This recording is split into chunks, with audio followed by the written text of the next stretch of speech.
Mutlu akşamlar sevgili izleyenler. Kıbrıs'ın Sesi TV 2020 ekranlarında Diyalog Medya Grubu Genel Yayın Yönetmeni Sayın Reşat Akar'la birlikte Gündem Özel programında sizlerle birlikteyiz. Yeni bir haftaya başlıyoruz. Bugün belediyeler konusuyla başlayacağız. İlgili yasa tasarısı hem meclisi hem çalışanları gerdi. Mecliste tasarının komiteye havalesi kabul edilirken meclis dışında da sendikalar eylem yaptı. Ciddi uyarıları var. Peki hükümet ne istiyor? Muhalefet ve sendika ne diyor? Bu konu üzerinde duracağız. Diğer taraftan neredeyse birçoğumuzun ortak sıkıntısı elektrik. Kesintiler devam ediyor. Belirsizlik de devam ediyor beraberinde.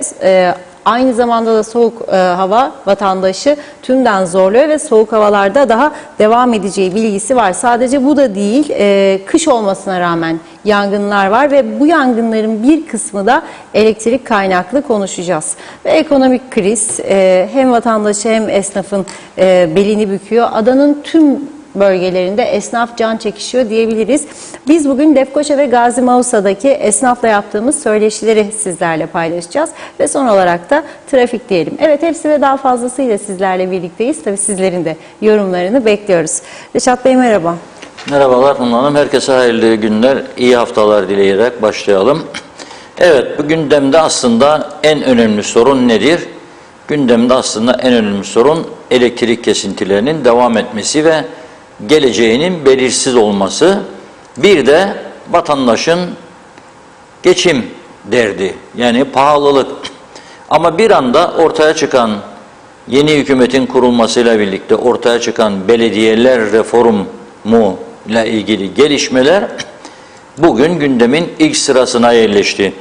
Dikkat edilirse bizim ülkemizde evet, tabii ki belediye çalışanlarını ilgilendiriyor. Birçok insanın geçim kaynağı, bazıları bundan mağduriyet yaşayacak diye ortaya çıkan endişeler var. Ve bunlar tam olarak ne yazık ki hükümet tarafından aydınlanmış değil. Yani bir yasa tasarısı hazırlanır, çıkılır karşısına meclisin veya halkın. Denir ki bu yasa tasarısı işte şu içeriklidir. Çalışanların durumu bu olacak, çalışanlar haklarını kaybetmeyecek veya bir kısmı kaybedecek veya şu olacak, bu olacak veya başka alanlarda değerlendirilecek. Belediye başkanları, kapatılan belediyelerin başkanları ne olacak? Bunun gibi bir takım izahatlar yapılır, ondan sonra karar verilir. Fakat öyle olmadı. Birçok meselede olduğu gibi hükümet hazırladığı yasa tasarısını meclise götürdü ve bugün mecliste komitede görüşülmesiyle ilişkin bir oylama yapıldı. Görüldüğü gibi UBP, DP ve YDP'li milletvekilleri parmakları kaldırdılar. Bu yasa tasarısının komitede görüşülmesine onay verdiler. Ama muhalefet iki parti, yani Cumhuriyetçi Türk Partisi ve Halkın Partisi buna tepki gösterdi. CTP Genel Başkanı Erürman, siz diyor bize bir öneri sunmadınız diyor. Bize metin gönderip önerimizi sorsaydınız biz de öneri yapalım. Ama bize bir öneri sunmadınız ki biz size öneri sunalım. Ülkeyi kaosa sürüklüyorsunuz diye bir uyarı yaptı. HP adına da konuşan eski İçişleri Bakanı Ayşegül Baybars, bu belediyeler yasasının birleştirilmesinin kopuk olduğunu belirterek bundan sonrasına dair ne olacağı belli değil diyor. Yani bir birleştirme oluyor eskisiyle yeni ama ne olacak bundan sonrası diyor bilinmiyor diyor. Seçimlere bir ay kala bunların birleştirilmesi ile toplum bu seçime nasıl götürülecek bilmiyoruz diyor. Şimdi tabii bunlar meclis içerisinde konuşulurken 3 tane sendika meclis dışında bir eylem yaptı. Bu eylemde Belediye Emekçileri Sendikası, Devrimci İşçi Sendikaları Federasyonu ve Mausa Türk Genel İş Sendikası, tabii sendika yöneticileri, işçiler falan hepsi katıldı, birlikte bir eylem yaptılar. Burada hükümete verilen önemli mesajlar var. 5 günlük süre veriyor sendika Özellikle Belediye Emekçileri Sendikası hükümete diyor ki bu 5 gün içinde Cuma'ya kadar bu yasa tasarısını geri çektiniz. Çekmezseniz diyor, bakın çok önemli bir ifade var burada. Belediye Emekçileri Sendikası'nın çok önemli bir sözü var. Önümüzdeki pazartesi eğer çekmezseniz diyor, Lefkoşa sokakları yanacak diyor. Bu bizi tabii nereye götürdü? Cemal Buludoğulları döneminde Lefkoşa Belediyesi'nde o yaşanan aylarca devam eden grev eylem günlerine götürdü. Ve tabii ki bizleri iyice korkutmaya başladı. Çünkü o dönemde neler yaşandığını hepimiz biliyoruz.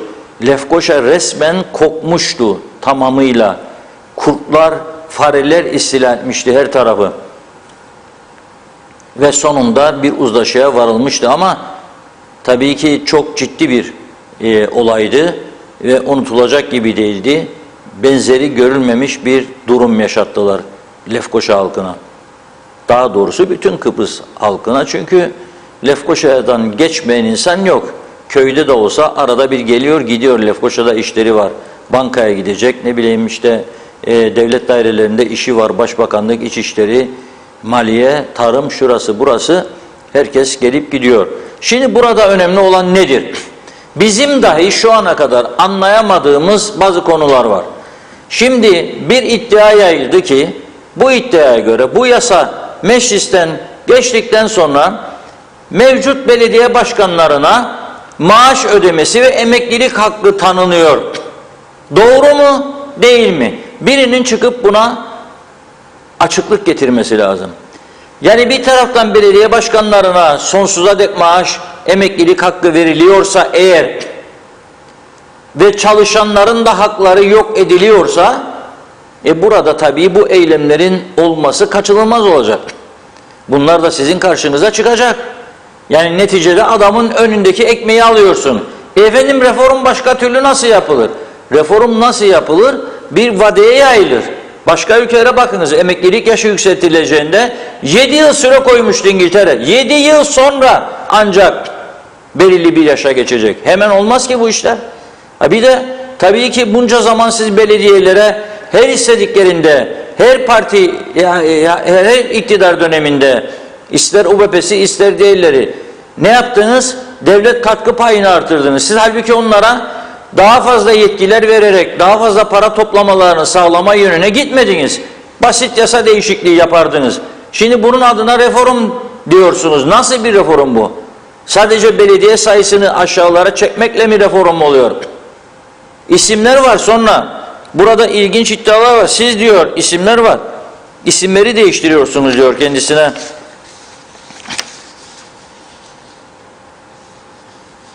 Ona da tepki var.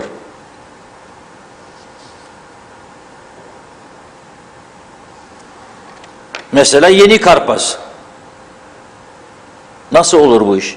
Yani isimlerin değiştirilmesi, Yeni Karpaz. Bu belki de bir halk oylamasını gerektirecek kadar önemli bir konudur. O yüzden gerçekten bir gerilim ortamına doğru ülke sürükleniyor.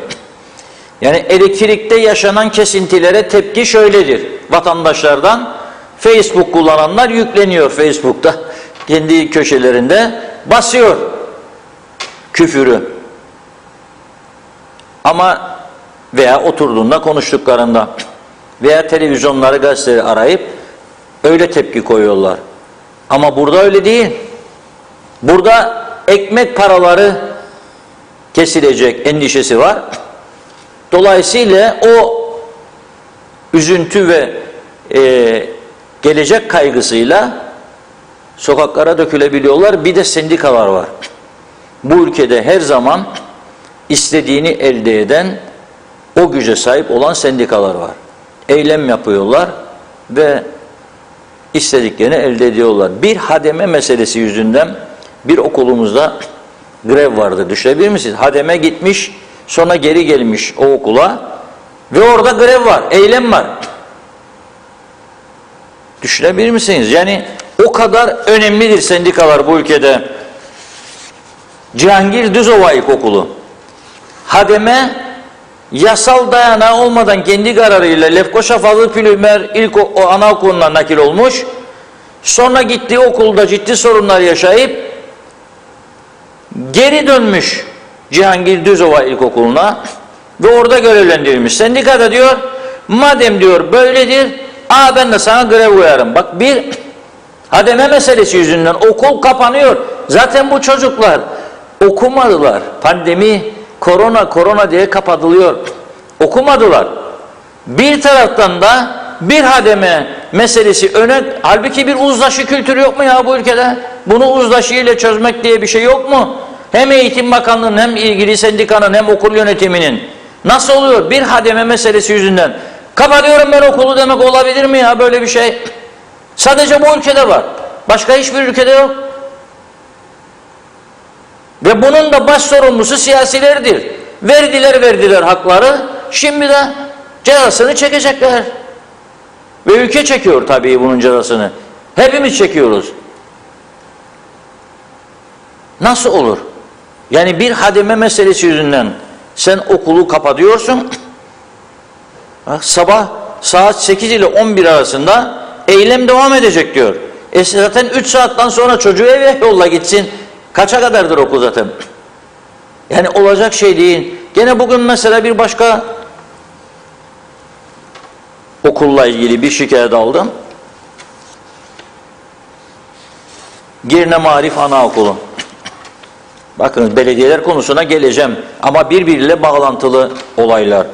Mesela orada da yönetim karmaşasını anlatmaya çalışıyorum. Ülkede bir yönetim karmaşası yaşanıyor. Sorumlular kimlerdir? Sorumlular ne yapıyor? Belli değildir. Sınıf öğretmeni test yapıyor, pozitif çıkıyor. Öğrencilere, velilerine mesaj gönderiliyor. 28 Mart'a kadar kapalıyız diye. Ama bir not düşülüyor. PCR testleri negatif çıkarsa çocukların başka sınıflarda eğitimlerini sürdürebilirdi. Gidiyor veli, yaptırıyor. Alıyor negatif test sonucunu, gidiyor bu sabah okula. Ona diyorlar ki olmaz diyor. O diyor, o öğretmeni korona temaslıdırlar diyor, gelemez. Yahu yazdınız, verdiniz. Hayır diyor. Veli de diyor ki zaten o çocuklar diyor çok geri kaldı, bu kadar kapatma etme falan filan. Biz karışmayız. Al çocuğun git evine. Birileri buna artık müsaadeleriyle, yani birileri bir şekil vermesi lazım. Bir karar vermesi lazım. Yani bu kadar kişilerin dilinin ucundan çıkacak bir söze göre yönetilmez ki bir ülke. Yani ya vardır ya yoktur. Yoksa yok. Varsa var. Niye insanlara bu işkence çektiriliyor? Tabii bazı insanlar diyebilir ki oh be, daha okula gitmeyin. Bazı veliler vardır, çocukların okula devam etmesini istiyor. Şimdi bu belediyeler reformu da böyle. İşin gerçeğine dönelim.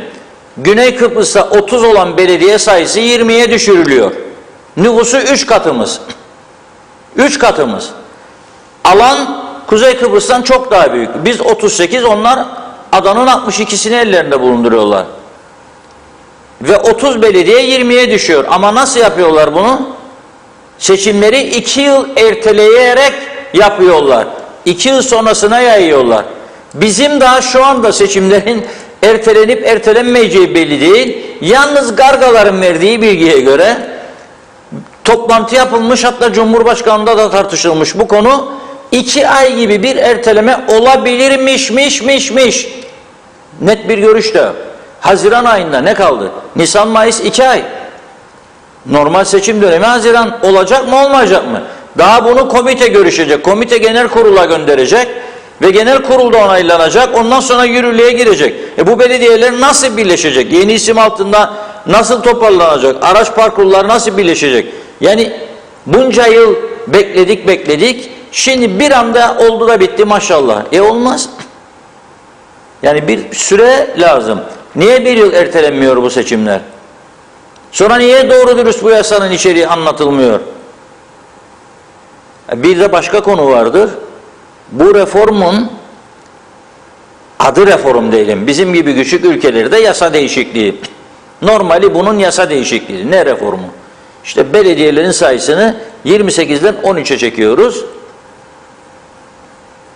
Ama bunun amacı, esas amacının önceleri bize gelen duyumlar, devlet katkısının belediyelere yönelik tamamen durması idi.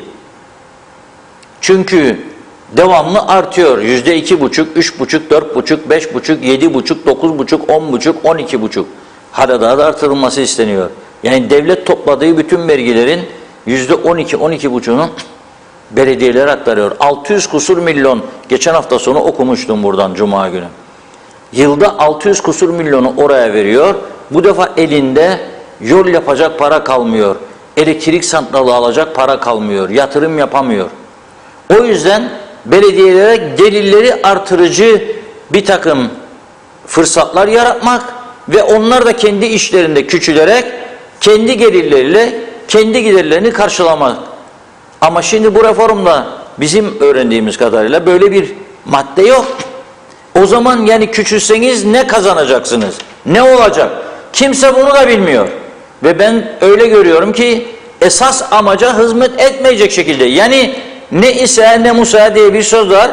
Bu değişiklik bırakın çalışanları mağdur edecek bir kısmını ve çok sert tepkilere, çok ciddi eylemleri olacak. Bir taraftan da hükümeti güçlendirmeyecek. Hükümetten beklenen bir durum çıkmamış olacak ortaya. Hatta hükümetin Türkiye ile imzalanacak ekonomi ve mali işbirliği protokolünde hükümeti sıkıntıya düşürebilecek bir yasada çıkabilir karşımıza.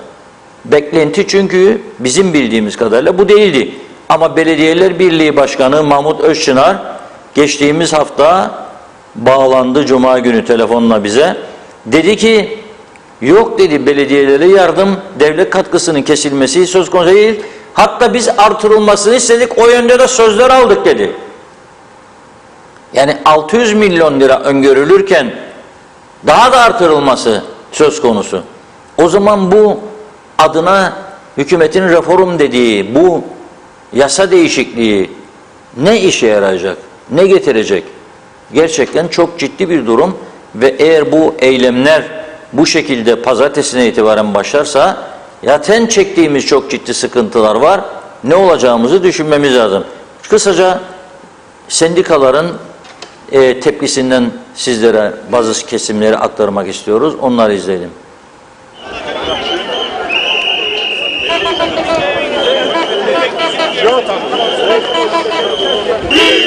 Mücadele dayanışma!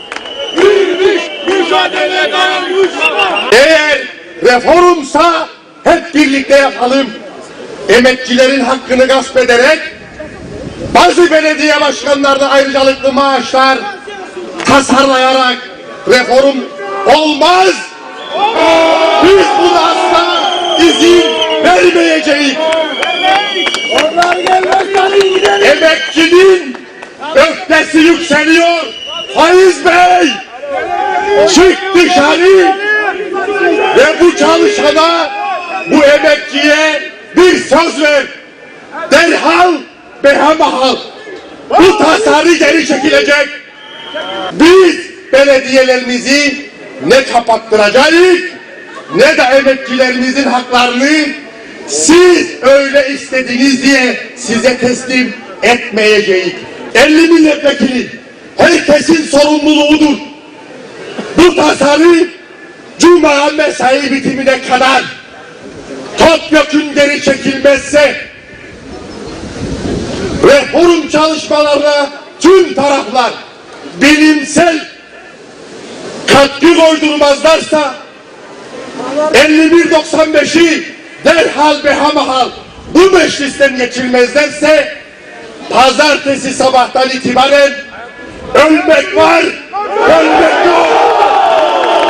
Son 5 gün, son 5 gün oturun, düşünün ve karar verin.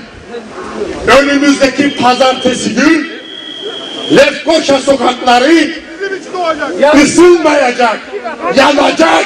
Bugün buradayız çünkü bizleri hiç sayan hükümet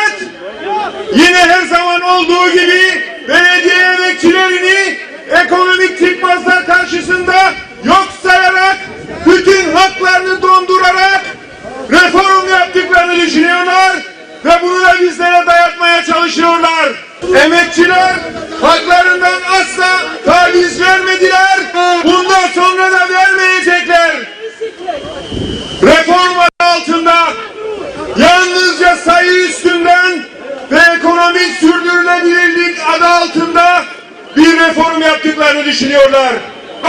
Bugün artık gelinen son noktadayız arkadaşlar. Bugün buraya geldik. Tasarı altında bize dayattıkları bu paketi asla kabul etmeyeceğiz ve ettirmeyeceğiz.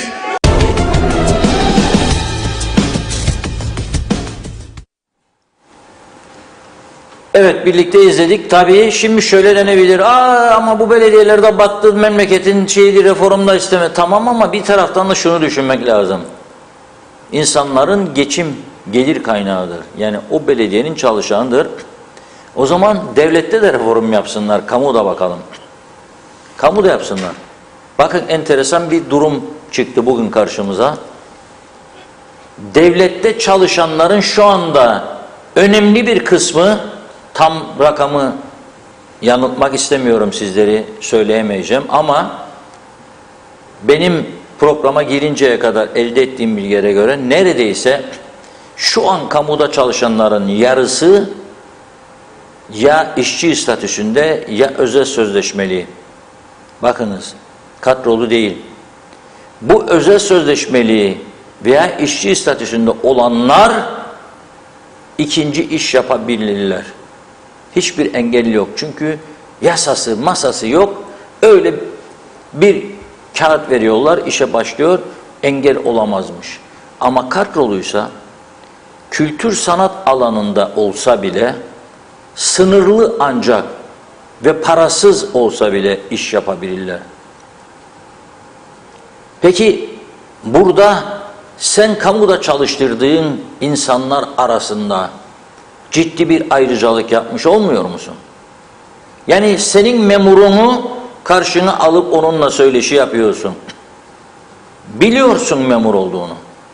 Ama öte taraftan öteki de o statüde değil diye ona da yok diyorsun. Biz ortada bir dağınıklık var, bir karmaşa var. İnsan haklarına aykırılık var. Düzeldin bunu. Yani bu Kuzey Kıbrıs Türk Cumhuriyeti'nin iyice inceleyelim. Tutar hiçbir tarafı yoktur. Bütün yasalarda faul var. Bütün yasalarda çelişki var. İnanılmaz derecede ayrıcalıklar var. Kimisine öyle, kimisine böyle. Zamanında öyle yapmışlar. Ben seni hallederim, senin daire daha çok para veririm. Riskli dairesin, ötekine ben seni işte falan filan. Yani böyle bir şey olamaz. Kişilere göre yapa ne oldu 83'ten bugüne kadar? Her şeyi çökerttiler. Artık öyle bir noktaya geldi ki sağlam bir yapı yok. Üzerinde durabileceğimiz sağlam bir yapı yok. Kimin nerede sorumlu olduğu belli değil. Hangi işlerden sorumlu olduğu belli değil. Bir şey yıkıldığı zaman, yakıldığı zaman yerine yenisi konmuyor. Devlet laboratuvarı yandı, olduğu yerde duruyor. Cuma günü size gösterdik o hız sabit kamerasını. 600.000 Türk lirası değerindeki o cihaz yerde yatıyor. Bugün gene gönderdim arkadaşımızı. Gene duruyor. Orada duruyor. Cuma günü size gösterdim. Belki buradan mesaj verdim. Belki buradan mesaj verdim. O sayaç gelecek herhalde. Mesaj verdim. Belki birileri gider de kaldırır be kardeşim bunu. Yani bu ülkenin Ulaştırma Bakanlığı, Karayolları Dairesi, Beyaz Yolları Dairesi, Yeşil Yolları Dairesi, Varoğlu var, elektrik kurumu var, karayolları var. Kim kaldıracak bu direği oradan? Bugün gönderdim, gene orada duruyor. Bu kadar ciddi bir sorumsuzluk. Ona geleceğiz biraz sonra. Ona geleceğiz. Elektrik konusuna biraz sonra geleceğiz. Düşen düştüğü yerde, kopan koptuğu yerde kalıyor. Olmaz böyle bir düzen. Şimdi bu belediyeler esası. Ben mesela kişi olarak bizim ülkemiz gibi küçük bir ülkede 28 belediye olmasının çok fazla olduğunu, gereksiz olduğunu defalarca söylemiş bir insanım. Ama son 7-8 yılda her gün söyledim bunu. Ama siz sayıları azaltmakla reform yapmayacak olduğunuzu bilmeniz lazım. Yani reformun belediye sayısını 28'den 13'e çektim demekle olmayacağını bilmeniz lazım. Bunu aylar öncesinden hazırlarsınız ve bir uzlaşı içerisinde ve bu çalışanların haklarını da koruyacak şekilde, herkes evine ekmek götürecek durumda değilken şu anda aldığı maaşla bir taraftan da sokağa fırlat, olmaz. Eğer öyleyse dediğim gibi hiçbir şey bilmiyoruz. Doğru dürüst bir açıklama yok. Öneri sunmadınız demişler. Bugün muhalefet de diyor haberimiz olmadı, bize bir şey vermediniz ki okuyaydım da size bir cevap verelim. Ayrıca tekrar ediyorum. Esas mesele bu reformda devletin belediyelere olan mali katkısının sonlanması hedefleniyordu. Bilinen buydu. Ama öyle bir şey yok. Tam tersi artması hedefleniyor deniliyor. O zaman ne olacak? Yani burada bir ciddi çelişki vardır. Bunu iyice değerlendirmek lazım. Ayrıca uzlaşı olmadan bu tür adımların atılması halinde bizim bugün bu kadar pahalılık, elektrik kesintileri, bu kadar ciddi sıkıntılarımız varken, hastalıklar patlamışken, korona daha sona ermemişken, bir taraftan da çöp yığınları içinde bir yaşama sürüklenmemiz hiç de iyi olmayacak. Bunun gerçekten iyi anlaşılması ve bir uzlaşı arayışına girilmesi son derece önemlidir diye düşünüyorum ve mesajlara başlayalım. Başlayalım hızlıca. Çok teşekkür ederek başlıyoruz. Evet, Mehmet Karabulut Yemenicioğlu hayırlı akşamlar dilemiş. İzzet Kahraman da iyi yayınlar diliyor. Mustafa Sadeli, ben bir apartman dairesi satın aldım. Rummalı arazisi üzerinde bir anlaşma olması halinde riskler ne diye sormuş. Derya Özyiğit diyor ki elektrik kesintisi için bir program oluşturulsun. Hangi bölgede kaçtan kaça kesileceği vatandaşa bilgi verilerek planlanıp yapılması gerekli. Vatandaş da ona göre önlemini alabilir. Fatoş Şah iyi yayınlar yazdı. Soner Sabriler de Londra'dan selamlarını yolluyor. Ve diyor ki hükümet her eve bir el feneri dağıtsın diyeceğim ama bedava yok diyecekler. Hayırlı yayınlar sizlere ve ekibinize. Aslan Oral da kolay gelsin demiş. Mehmet Kurtulmuş da güzel bir hafta diliyor. En Büyük TV 2020 diyor. Ömer Bozkaravezirler bugün Sayın Pilli birçok ilacın olmadığını ve alacak paralarının da olmadığını açıkladı. Diğer taraftan da Ersin Tatar korumalarını 19'a çıkardı diyor. Maaşları da 19 bin, 20 bin lira civarında sosyal medya sallanıyor demiş. Bu konuyla ilgili yorum istiyor. Eğer bu gerçekse ne gereği vardı demiş. Teksas'ta mıyız yoksa her gün savaş mı var ülkede? Evet, Refah Kıbrıs, rüşvetçi hükümetin rüşvet vermeden istikrarı mümkün değil. Çünkü demiş UBP tarih boyunca haksızlık ve adaletsizlikle yönetiliyor. Arif Aktepe, elektrik kesintilerine çare olarak eski lambalar ortaya çıktı ama fitil ve burgu bulamadım. Kuzey Kıbrıs'ta satılan yer var mı? Öğrenmek isterim. Turgay Gezen, yerel yönetimler reformu bence çok önemli fakat burada nicelikten ziyade niteliğe bakılması gerektiğini düşünüyorum. Buna göre yapılırken hangi zihniyet belediyeleri batağa sürükledi, hangi zihniyet sürdürülebilir bir belediye inşa etti? Tüm bunların iyice analiz edilmesi gerekir. Gördüğüm kadarıyla bu konu aceleye getirildi. Bana kalsa belediye reformundan önce kamu reformunu hayata geçirerek çalışma içine girerdim. Çünkü bu memleketin kaynaklarını sömüren verimsiz kamu yönetimidir. Erol Topçu hayırlı yayınlar diliyor. Emine Mülayim de iyi yayınlar diledi. Evet, Zafer Akbaş, dünyada kendini devlet zanneden bir tek KKTC var da ondan diyor sendika okul kapatır. Lütfi Toruntay mutlu, huzurlu, sağlıklı yayınlar. Evet dilemiş. İyi akşamlar diliyor. Teşekkür ediyoruz. Murat Ayes, reform yapılacakmış. Belediyelerde bu nasıl reform? Belediye başkanlarını görevden alınması mıdır? Bir belediye başkanı maaşından kesinti yapılarak mı olur? Belediye başkanının yerine 2 veya 3 müdür atanacak. 3 tane müdürün maaşı belediye başkanının maaşından daha mı az olacak? Reform yapılacaksa müşavirlerden yapılmalı. Erol Hasan Avustralya'dan yazıyor bize. Selamlarını yolladı. Erdal Akpınar da Elex Otel'i eleştirmiş taşımacılıkla ilgili korsan taşımacılığa karşı emek kavgası veren Çatalköy Lara Taksi'den selamlar diyor. Mehmet Uluçaylı hayırlı yayınlar. Belgin Rıfat, dünyada Covid bitti. Kıbrıs'ta hala daha Covid konuşuluyor ve maalesef hem güney hem de kuzeyde vakalar var. Demek ki aşı olmayan insanlar var. Bence benciller demiş. Hala daha var. Mehmet Akın, Alsancak'ta artık her gün elektrik kesiliyor. Salatalık, domates, biber fiyatlarını da paylaştı. Nane 5 lira. Mevsimi gelmeyen sebze yemeyin diyorsunuz ama yemeyelim o zaman da et, balık, tavuk da yiyemeyiz. Onlar da çok pahalı. Geriye tek ürün kalıyor. O da un, karbonat. Şimdi günlük 5 ekmek tüketiyoruz. Ailemiz o zaman diğer ürünleri almazsa ki alamıyoruz demiş. 10 ekmek mi alacağız? Hamur beyinli mi olacağız diyor. 3 beyaz derlerdi eskiden: tuz, şeker, un, uzak durun. Şimdi inanın her şeyden sevgi, saygı, hizmet, hoşgörü, karşılıklı konuşma, anlama ve anlaşma, alışveriş dahil her şeyden gitgide uzaklaşıyoruz. Halk olarak denetim demiş. Denetim şart. Sayaraker, Kıbrıs'ta 2 hükümet 4 bayrakla kin küpünü doldurduk. Yarı aç yarı tok acınacak halimize hıçkırmakta az. Cahit Nurdal, bu halk artık hayırcıdır. Ayrıca aynı insanlardan güzellik beklememek lazım. Bunun için de yine art niyet konulur. Ulus Barani, belediyelerle ilgili yapılmak istenen yasa değişikliğinin yapılması gerekir. Ancak bu değişiklik seçimlere ramak kala yapılırsa ülkede kaos oluşur.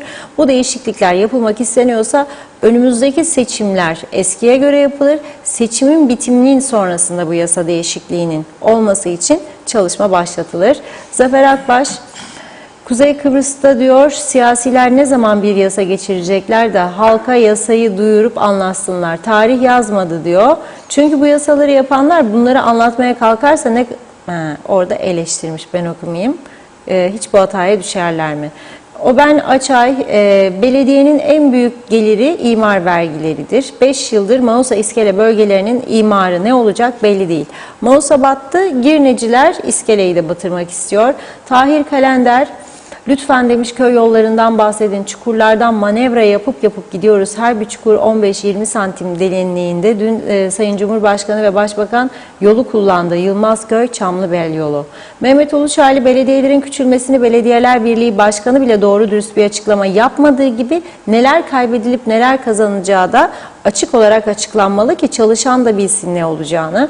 Ali Dereseven, elektrik kurumu battı Reşat Bey, sendikalar özelleştiremezsin diyor. Belediyeler hükümetin üzerinde büyük yük, azaltılsın isteniyor, sendikalar tehdit ediyor. Sendikalar ülkeden yana mı değil mi? Ülkeden yanasalar çıksınlar, elektrik kurumu ve belediyeleri nasıl düzlüğe çıkaracağını açıklasınlar. Tehdit eden sendikalar bir günden bir güne bizleri zehirleyen santrale filtre takılmasını, her gün yapılan elektrik kesintileri ve son zamanlarda oluşan çok büyük pahalılıklar için konuştuklarını ve grev yaptıklarını gördünüz mü demiş. Bu sendikaların amacı ne? Batan ülkeyi daha kötü duruma getirmek mi? Belgin Rıfat, Reşat Bey bunlar reformu yaptı ama masraflar daha da çoğalacak. Üstelik tüm kapatılan başkanlar daha da yüksek maaşlarla müdür ya da müsteşar olacak. Belki sözleşmeli işçiler, kadrosuzlar biraz etkilenecek ama bunun dışında hiçbir değişiklik yok. Yani aferin belediye sayısını düşüreceklermiş gibi bir durum yok diyor. Bu reform değil demiş. Baksanıza isyan var. Zannedersem belediye değil yönetimde reform gerek. Hem de en üstten aşağı doğru. İsmet Sencer harikasınız diyor. Evet, Alex Bey diyeyim. Alex. Bugün belediyeler greve giderken yalnız oradaki çalışanlar CTP'li mi, TKP'li mi yoksa TDP miydi? Onların içinde UBP'li, DP'li, HP'li, YDP, işçi emekçi yok mu diyor. Bundan sonra akıl koyarlar, belki de ona göre oy verip vekil seçerler, biat etsinler diye demiş. Ekmek kapılarına, kendi ayaklarına olan olur. Ne ekersen onu biçersin. Mehmet Uluçaylı, belediyelerde reform ne şekilde olacağı açıklanmalı diyor o da. Özkan Bişmiş, eylemler meclisin içine kadar girecek dedi. Evet, İzzet Kahraman, adam ettiğiniz eşekler bir gün gelir diyor. İlk sizi teper. Sayaraker, bağıra çağıra. Geçim derdi bitse halk gümbür gümbür yollara dökülür. Bir iki mesaj okuyup ara vereyim. Ali Köl, çalışan belediyeleri kapatıp zarar yapan belediyelere bağlıyorlar diye eleştirdi. Mehmet Uluçaylı, yasalarımız lastik gibi, nereye çekersen oraya gider. Yasalarda boşluklar çok var, artık silkinip kendimize gelelim demiş. Orhan Şengün, korsan taşımacılık aldı başını gidiyor. Ertay Kızıl, geçmişten günümüze gelen alışkanlık, seçim oy uğruna yapılan partizanlık. Bir parti var ki memleketi bitiriyor. O kadar da gariban olunuyor. Son mesaj Sadık Büyüköseğin'den okuyayım. Ganimet ve torpil cumhuriyetinden bu kadar artık demiş. Sistem tıkandı ve çöktü. Evet, devam edeceğim mesajlara. Şimdi sözü Reşat Bey'e bırakayım. Evet, çok teşekkür ederiz güzel mesajlar için. Şimdi tabii program başında söyledim, tekrar ediyorum. Aslında en önemli sorunumuz şu anda Kuzey Kıbrıs'ın elektriktir. Neden elektrik? Çünkü kesintiler artıyor. Havalar belki de son 20 yılın en soğuk dönemini yaşıyoruz. Bir defa Mart'ın sonuna geldik. Hiç böyle bir hava gördük mü? Yarın Salı ve Çarşamba günü 2 gün yüksek yerlerde yine kar yağışı bekleniyor. Biz böyle bir hava görmedik. Akşamları 0 dereceye kadar başkent Lefkoşa düşüyor. Yüksek yerlerde belki de eksiye kadar geriliyor. Şimdi meteoroloji bugün açıkladı. Cuma gününe kadar yağmur var, kar var, soğuk var. Ve bu havalarda ne oluyor? Elektrik ihtiyacı artıyor. Çünkü insanlar ısınmak için elektrik kullanmak zorunda kalıyor. Sularını ısıtmak için duşa girecek, elektrik kullanmak zorunda kalıyor. Bunun gibi sanayi sektöründe, turizmde, bütün esnafın kullandığı aletlerde mutlaka elektrik lazım. Adam dükkanını açtı. Zaten işler batmış durumda, çok kötü. Geleceğiz, bugünkü gündemde var. Lefkoşa ve Mausa esnafının nasıl dert küpü olduğunu anlatacağız. Tabii Girne de öyle, Güzelyurt da öyle. Belki de daha kötü Girne ve Güzelyurt. Şimdi onlara da gidecek arkadaşlarımız. Şimdi şöyle bir durum var. Bu esnaf gidip dükkanını bir umutla açıyor. Belki bugün 5-10 kuruş satış yaparız da ekmek parası çıkar. Elektriğini yakmak zorunda. Lambasını yakacak, vitrinini aydınlatacak. Elektrik kesiliyor. Adam market çalıştırıyor. Buzdolapları yüklenmiş vaziyette. Sen her gün kesiyorsun 2 saat. Bazı yerlerde daha uzun. Olacak gibi değil yani. Hayat tamamen duruyor. Çocuklar okula gitsin istiyoruz. Elektrikler kesiliyor. Mum ışığında çalışabilir mi çocuklar? Çok zor. Çok sıkıntı var yani. Ama ben bakıyorum, hafta sonu iyice gezinti yaptım sosyal medyada. Cumartesi, pazar korkunç. Öyle fotoğraflar var. Ve 3-5 tanesini arkadaşlardan rica ettim. Kimisi mum ışığını koyuyor, kimisi lüks koyuyor, kimisi işte istim yapmış, üstüne tencere koymuş koyuyor, kimisi battaniyelere sarılmış çocuklarıyla birlikte fotoğraf paylaşıyorlar. İşte geldiğimiz nokta bu diyorlar. Bu noktaya geleceğimizi kestirmek bu kadar zor muydu? Yani biz buradan 5 sene evvel, 6 sene evvel, 8 sene evvel bu elektrik kurumunun bu şekilde gitmeyeceğini söylediğimiz zaman hayali mi konuşuyorduk? Devamlı her 8 ayda bir, 10 ayda bir hükümetleri değişiyorsunuz. Her 8-10 ayda bir, her sene hükümetler değişirken yöneticileri değişiyorsunuz. Konuya vakıftır, değildir, bilir bilmez.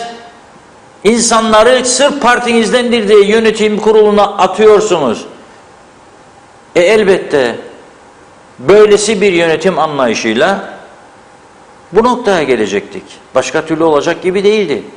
Bir de bunun üstüne eskiden ne derdik, şimdi gene yazanlar var, görüyorum bugün de yazanlar var. Tekneciye bir filtre takılsın. Filtreden vazgeçtik ya, mümkün değil.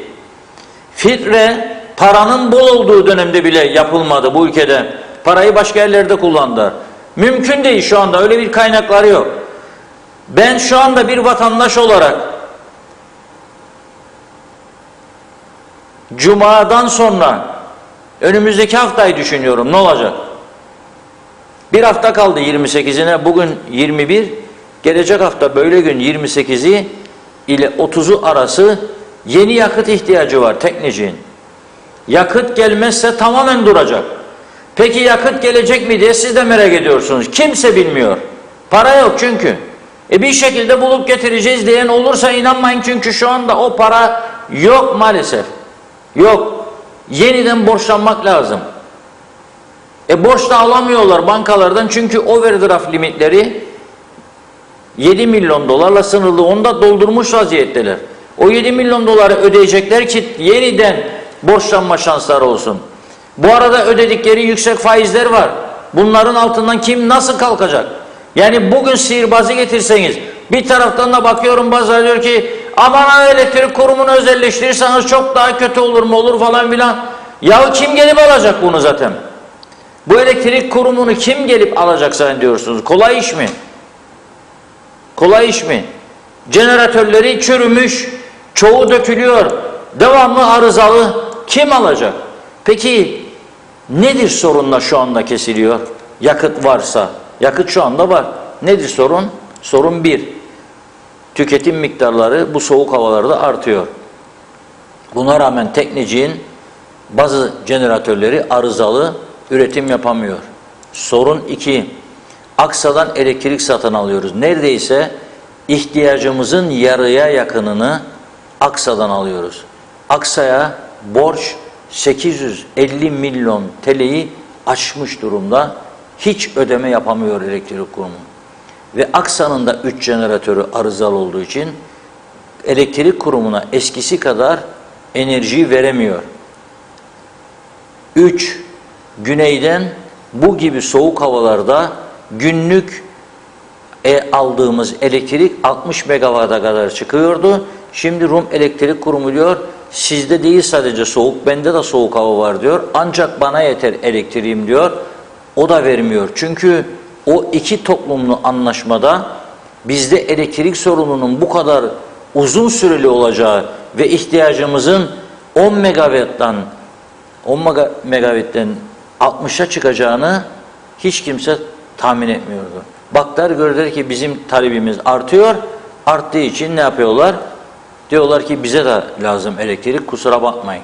Şimdi o yüzden bu sıraladıklarımın yanı sıra elektrik hatları eskimiş, çürümüş, çoğu bakımsız, yenilenmemiş, jeneratörlere bakım onarım zamanında yapılmamış, gelen akaryakıtın kalitesi bilinmiyor. Bütün bunları birleştirdiğimiz zaman işte size sorunun gerçeği ortaya çıkarılıyor. Sorunun ana nedenleri bunlar. Bu ana nedenleri bilerek elektriklerin kesilmeyeceğini düşünmek veya medet ummak hayal görmektir. Doğru bir şey değil. Peki biz bu günlere bir ayda, bir senede, 2 senede mi geldik? Hayır. Geçmişten bugüne yapılan bütün yanlışların, ihmallerin sonucunu yaşıyoruz. Sindik kaldık, tepki göstermedik, siyasileri zorlamadık, aynı siyaseti uygulamasını bu ülkede aynı sistemin devam etmesine onay verdik sandıklara giderek. O yüzden de işte bugün bunları yaşıyoruz.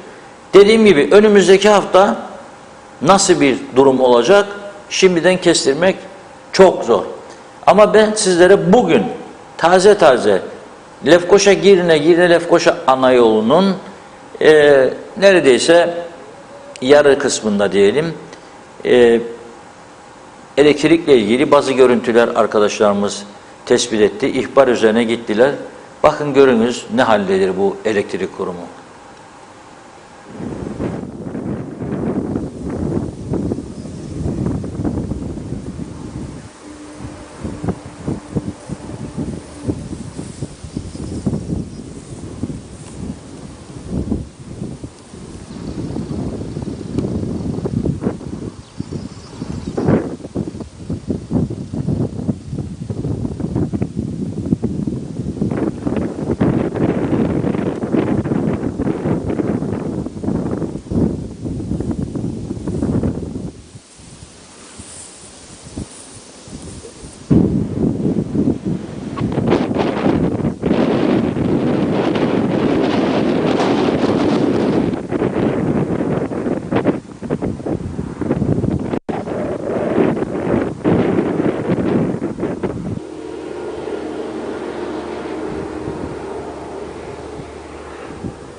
Programın başında Cuma günkü uyarıyı tekrarlamıştım. Yani o trafik kazasında devrilen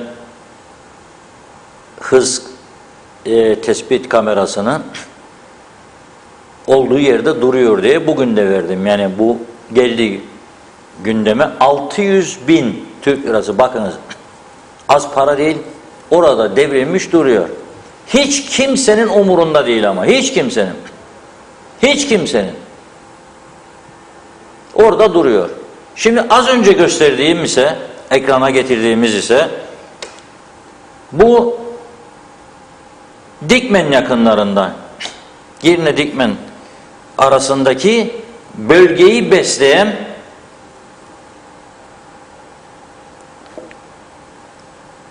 bir hatmış burası.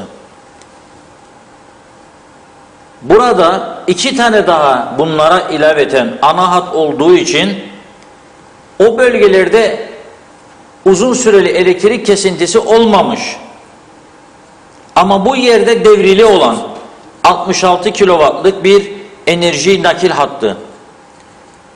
Geçtiğimiz haftalarda meydana gelen fırtına, rüzgar nedeniyle olduğu gibi devrilmiş, yıkılmış, orada kalmış. Kalan kaldığı olduğu yerde duruyor gördüğünüz gibi. Neden burada yatıyor? Soruyor arkadaşlarımız teknik müdürüne, Kıp'taki. Diyor ki maliyetinin çıkarılması için çalışmalar devam ediyor diyor. Yani bu devrildi ya, bunun tekrar ayağa kaldırılması, devreye konması için maliyet tespiti yapılması lazımmış ama henüz yapılamamış. Dolayısıyla orada durur. Şimdi 2 tanesi çalıştığı için bu arıza etkili olmadı diyor. O bölgelerde elektrikler tamamen gitmedi. Ama o geri kalan 2 taneden bir tanesi arıza yapması halinde bu yedek olan devreye giremeyeceği için durum vahim. O bölgenin bütün insanları elektriksiz kalacak. Şimdi burada bunu düzeltmek için Dikmen, Girne, Lefkoşa arasında o bölgelerde bulunan insanların eylem mi yapması lazım?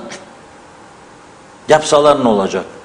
Yoksa sorumlu makamlar mı bunun hesabını sorması lazım ve onu oradan kaldırması mı lazım?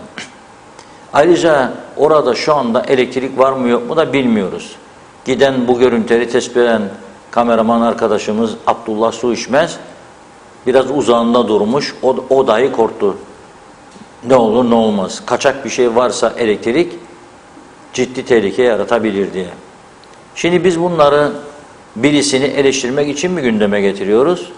Hayır. Asla. Ne münasebet. Niye gündeme getiriyoruz? Yanıyoruz ya. İçimiz dışımız yanıyor. Elektriksiz bir hayat olmaz.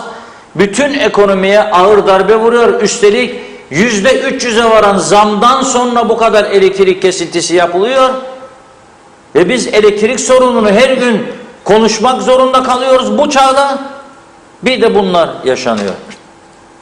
O yüzden sorular var, görüyorum. Ne olacak bu elektriğin durumu? Ben de söylüyorum, durum bu. Durum bu. Çok da profesör var ülkemizde maalesef. Özelleştiri sayılmış, şu olurmuş, bu olurmuşmuş. Da bilmem ne olurmuş. Ya bundan beter bir hayat mı olur be kardeşim?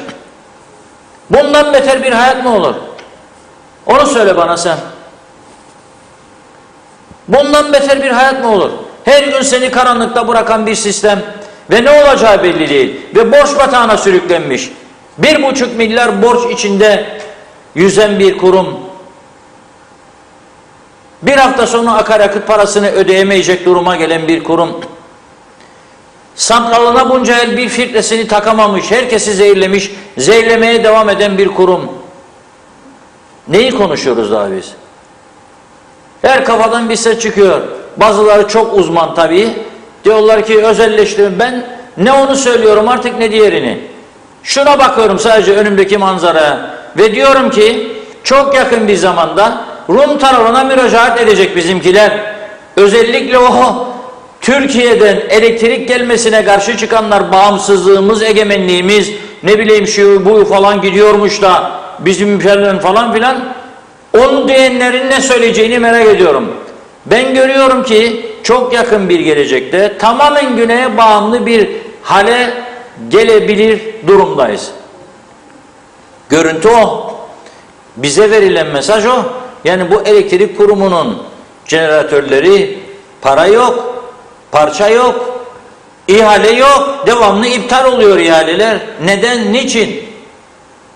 Akaryakıt son gün son dakika. Geçen hafta akaryakıt Depolar tamamen boşaldığı anda geldi. Son dakika artık saate bakıyorlardı, durdu duruyor diye. Santrallar, jeneratörler. Bu hafta ne olacak? Bana bunun birisi izah etsin. Ama tabii dediğim gibi sakın ha özelleştirmeyi düşünmeyin, aldanmayın ha, şudur budur ha. Vay! Özelleşirse yutacaklar sizi değil mi? Yok edecekler. Hep karanlıkta bırakacak düşman kuvvetler. Hep bunlar Batı'nın oyunu falan değil mi bize? Yok etmek için. Vay be! Gerçekten bulunmaz bir zeka sahibiz. Ve siyasiler de görüyor bu Facebook'ta paylaşımları. Görben Yahudiler falan da bize saldırdı, durun der. Böyle iştahat yaparlar, emin olun yani. Durun ya bakalım insanlar ayağa kalktı falan filan. Görmediniz mi? Ya bizim partidendir de üstelik partiye de zarar verecek. Ben buradan söylüyorum, ne partileriniz kalacak, ne seçimler kalacak, hiçbir şey kalmayacak. Partileriniz olacak. Yani sen bu halkı yerlerde süründürdükten sonra, perişan ettikten sonra bu halk hangi partiye gidip güvenecek da gel diyecek, beni kurtar diyecek? Ya hanginize gidip oy verecek? Bir sonraki seçim bakalım katılım ne olacak? Ve bu şartlarda mevcut hükümet nasıl götürecek bu işi, nasıl ayakta duracak? Ben gerçekten anlamakta zorlanıyorum. Önümüzde o kadar çok sorunlar var. Yazıyor işte vatandaş, diyor ki salatalık 45, domates 35, bezelye 135. Ne oluyoruz bu arkadaş? Gelir düzeyine bak insanların. Ne oluyoruz? Yağ fiyatları her gün değişiyor. Diğer malzeme fiyatları değişiyor. Esprili bir şekilde doktorumuz da anlatıyor. Bülent Dizdarlı Bey. Geçen hafta tabii Funda Hanım'ın konuydu da pek bu konulara girmedi. Çünkü galiba o gün daha bu krema ve süt kutusu meselesi çıkmamıştı ortaya. Gitmiş hafta sonu cumartesi günü galiba markete, bakmış Cemil arkadaşı, Cemil orada, demiş 7 market gezdim demiş ya 5 market neyse, süt ister çocuk bulamadım demiş. O da demiş süt. Demiş ki bu süt değil, okumuyorsun galiba, üstünde krema yazıyor demiş. Yahu o krema paketi ama içindeki süttür, süt demiş. Çevir arkasına bak, kağıt yapıştırdılar. Ya bu hale geldik. Devletin yönettiği kurumlardır bunlar. Bu Kooperatif Merkez Bankası öyle bir sömürüldü yıllarca. Siyasilerin elinde kendi özel şirketi olsa 5 kişiyle sınırlayacak. Kendi özel şirketi değil diye partisi onu oraya yönetim kuruluna atadı diye ve partililere şirin görünecek diye 25 yaptılar. Vallahi billahi 35 olsun dediler. Biri gitti 25'le bıraktı gitti. Öteki geldi. Onu da ben koysam ne olacak dedi. Öyle batırdınız. Şimdi bak mesela paket siparişi verilmiş ama savaş varmış Ukrayna'da. Halbuki bunlar Finlandiya bilmem nereden getiriyor. Yani Ukrayna'yla güzel ama bütün dünyayı sarstığı içinmiş bu savaş. Onun için gecikmeler varmış. Gelecekmiş ham madde Türkiye, orada işlenecek. Üstü yazılacak. Ve gelecek bize de, biz de burada sütü doldurup da vereceğiz. 5.40 aldığımız sütü de 15,5 liraya verecek vatandaşa. Hesapladım geçen hafta size. Maksimum o kutunun maliyetiyle birlikte 8 lira.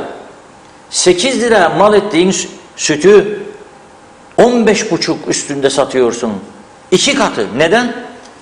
Demek ki bir personel yapısında bir sorun var. Dağıtım ağında bir şeyler var. Harcamalar var. Var oğlu var. Ve bugün mesela bugünkü iktidarı eleştirenler geçmişte onların döneminde yapılanlara göz yumdular. Yarın onlar geldiğinde bunların döneminde yapılanlara göz yumacak ya bir iki nutuk çekilecek. Sonunda soruşturma istenecek. Tabii isteyelim diyecekler. Sonra meclis komitesi oluşturulacak, araştırma. Sonra araştırma komitesi 1 yıl 2 yıl nice araştıracak. Gündemden düşecek konu unutulacak. Sonra sonuç yok diyecekler. Çünkü iki tarafta suçu olduğu için, payı olduğu için bu olaylarda bitecek bu iş. Öyledir. Bu iş böyledir. Ve o ben seni idare edeyim, sen beni idare et meselesine gelecek. İşte o dörtlü koalisyonda 500 bin lira rüşvet meselesi çıktığında görmedik mi? Başbakan dedi, benim dedi şimdi haberim oldu dedi. Dönemin başbakanı. Maliye Bakanı dedi, alın ya 500 bin lira siz dedi falan. Kullanırsınız. Seçim öncesi falan. İşte ona mercimek al, ona pirinç al, ona yaz bir çek. Köşe yazısı yazdırıyorsun, saldırtıyorsun sağa sola. Ya konuşturuyorsun orada burada yaz bir. 3'er 5'er bin 10'ar bin çek yanına. Devlet bu. Brunei Sultanlığı para çok. Dağıt dağıt dağıt dağıt ama elektrik santralına bir filtre yapmadılar. Ama jeneratörleri yenilemediler. Güneş enerjisine yatırım yapmadılar. Daha bir yığın konu var. Şimdi bir emekli komutanım yazıyor bana. Diyor ki bu güneş panelleri falan gördüm dedim. 2 gün önce bir paylaşım yapmıştı. Ciddi uyarılar var. Değişik şekillerde yapılması lazım. Bu ısıtıcıların toprakla temasının olmasının daha önemli olduğuna falan ilişkin paylaşım var, uyarılar var. Şimdi biz hiç bu teknolojilerle ilgilenmedik. Geldik, ama dur ya bakalım dediler. 1 yıl mı ömrüm var, 8 ay mı, 6 ay mı? Bir de bunlarla uğraşacağım, bir de tepki göreceğim. Orada da sendika var, çalışanlar, malışanlar veya öteki partiler meclise girdiğimde bana soru soracak. Ne diyeceğim ben bunlara? Otur rahatına bak. Geçsin 1 sene, geçtikten sonra düşürürlerse seni düşürürler. Neticede kartvizit basma hakkını elinden almazlar. Eski bilmem ne bakanı. Eski başbakan. Çok güzel bir olaydır bu. Yani dediğim gibi İngiltere'ye gittiğinde former prime minister diye verdiğinde adam diyecek, kiminle karşı konuşuyorum? Bu adam başbakanlık yapmış ya diyecek. Yani küçük bir ülke de olsa, Cyprus da olsa demek çok önemli bir pozisyon. Ne bilsin adamlar bizden kaç tane başbakan geçti son 20 yılda? Ne bilsin adamlar bizden kaç yüz tane bakan geçti son 20 yılda, 15 yılda? Böyle bir şey olamaz. Yani tam Aziz Nesinlik bir konumdayız, ülke durumundayız burada ya. Aziz Nesin yaşasaydı bugün yüzlerce zübük yazardı. Kıbrıs Sübük 1, Kıbrıs Sübük 2, Kıbrıs Sübük 3 giderdi. Yani bu durum budur. Kimse gücenmesin. Zaten gücenme hakları yoktur artık. Yani gücenme hakları yok. Bundan daha beteri ne olabilir diye düşünüyorum şimdi. Bana da sorarlar. Bir emekli hocanım aradı beni bugün. Reşat Bey ne olacak bu elektrikler? Dedim bunlar iyi günlerimizdir. Bana göre dedim. Ben kötü haberci değilim. Fesatçı hiç değilim. Hep güzel şeyleri düşünmeyi arzu ederim. Ama yanımdaki, çevremdeki kötüyse ben ona iyilik, zorla iyilik satamam. Memleket kötü. Şimdi ben gördüğüm bu kötülüklere karşılık ne diyebilirim? İyi olacak dersem kendi kendimi aldatmış olacağım. Karşımdakini de görüyorum, konuşuyorum. Kurumun en üst düzeydeki adamları diyor ki bu parayı bulmak çok zor. Öyle bir duruma geldik, imkansız gibi bir şey. Ne olacak? Ben de soruyorum. Ne olacak? Olacak olan olacak. Şimdi bunu arkadaşlarımız biri diyor, gidin bakın diyor. Yatıyor orada diyor. İletişim hatları yere devrilmiş. Kimin umurunda? Sonra ben merak ediyorum, vatandaş olarak gönderiyorum. Gidin bakalım ya o devrildiydi. O hız tespit kamerası. Ne oldu? Yasaymış 150 bin liraya kadar sigortaya şart koşarmış. 150 binin üstünü kimse bilmiyor. Karayolları bende para yok ki diyor. 450 bin daha koyayım üstüne de alayım 150 sigorta 450 bin de bende. Değiştirin, bunları yapmaları lazım. Uzlaş halinde. Mesela oturup bugün mecliste buluştular. 5'er 10'ar dakikayı ayırın. Bu gibi yasaları bir an önce hep birlikte ülkemizin sorunu nasıl değiştirebiliriz? Hemen komiteler toplansın, 2 gün 3 gün sonra bitirin bu işi. Düzeltin. Çünkü bunun arkası geliyor. Çünkü trafikte neler olduğunu görüyoruz. Okuyacağım bugün raporları, yeni raporları. Yani insaf dinin yarısı. Ben bunu görünce soruyorlar bana ne olacak bu memleketin hali, elektrik. Vallahi diyorum bunlar iyi günlerimizdir. Bu benim düşüncem. İnşallah yanılırım. Ama yarın salı ve çarşamba üşütmeyin diyorum. Kar yağacak yine. Yağışlar, soğuk var. Kar yağacak. Çocuklarınızı evde tutabilirsiniz. Sizler de korunun. Çünkü soğuk var. Elektrikler de her an gidecekmiş gibi hazırlıklı olalım. Hazırlıklı olalım. Battaniyeler üzerimizden eksilmesin. Dilek kırıcı var. programcı arkadaşımız. Çok hoşuma gitti. Cumartesi günü gecesi galiba gördüm. Diyalog gazetesinde de yayınladık. Almış yanına çocukları, torunları, battaniyeyi çekmiş üstüne bir şeyler yazmış Dilek Hanım da. Dedim bravo, bak ne hale geldi memleket. Yani ilginç bir durum. Eski müdürlerinden Yusuf Değirmencioğlu. Bastık sonra basıyor zılgıcı her gün. Donuyoruz diyor. Tabii yani emekli çıkmış adam evinde oturuyor. Bir sobası yok. Kullanamıyor. Nasıl ısınacak? Böyle Eskimolar gibi giyinmiş bir kıyafet fotoğraf çekmiş, paylaşmış. Bunlar var Diyalog gazetesinde çıktı, yani arkadaşlar bulacak. Şimdi inşallah ekrana getirecekler. Ama bu arada Funda Hanım çok sabırsızlanıyor. Çok mu mesaj var? Evet, gitti bile yani aradan. Peki buyurun. Bakalım, gördüğüm kadarıyla aktaracağım. Mehmet Uluçaylı'yı görüyorum. Hükümet ülkede para birimi Türk lirasıyım. Ama mağazalar niye sterlinle satış yapıyor? Burası İngiltere mi acaba? Hasan Kaygaz, belediyeler kapatılmasın demiş.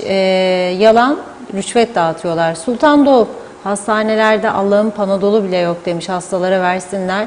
Hala halktan bir sürü para toplarlar. Maalesef halkımız karşılığını hastanelerimizden alamıyor. İyi yayınlar dilerim. Belgin Rıfat, görülmemiş şey. Bugüne kadar hiçbir cumhurbaşkanı 2'den fazla korumayla dolaşmadı. Üstelik bu kadar da ayyuka çıkartmadı korunmayı. Hatta belli bile olmadı korumaları. Demek ki korktuğuna göre bir şey var. Yani tanınmamış bir ülkenin cumhurbaşkanının demiş neden böyle bir korku yaşıyor diyor. Öfke kontrollü derler, duydum ama panik var mı bilemem. Evet, Uğur Burunkaya, sistem tıkanıp çökmedi diyor. Erdal Akpınar, korsan taşımacılıkla ilgili yazdı. Biz taksiciler seyrediyoruz. Onların taşıdığı yolcunun vergisini, işletme izni, ücretini biz ödüyoruz.